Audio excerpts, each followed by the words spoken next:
Sinira na nga ni Santino ang kinabukasan mo, pati kami, yung buhay namin, ginugulo niya araw-araw. At ikaw, anong pwedeng mangyari sa'yo dahil dyan sa Santino na yan? Kay Santino o kay Kuya? Kasi si Kuya lagi nagsisimula ng gulo, Ma. Concerned lang sa'yo ang kuya mo dahil sinira nga ng Santino na yan ang buhay mo. Concerned? What does Kuya know about me, Ma?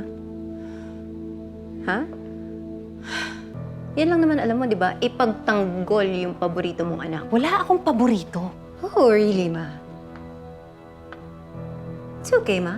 It's okay. Tanggap ko naman na eh.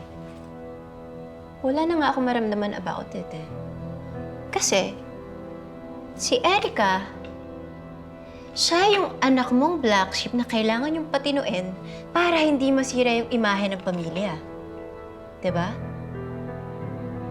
Si Erica, yung pasaway mong anak. Si Erica, yung puro gulo yung pinapasok dito sa pamilyang to. Si Erica, yung walang ginawang tama para sa'yo. Pero may hindi mo ba naisip na habang lumalaki, habang tumatanda si Erica,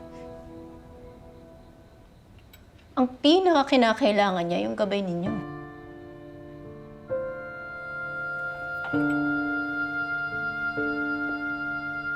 Hindi mo naisip yun, di ba? So now, Ma, please, don't pretend that you care about me. Kasi, Ma, you're a little too late for that.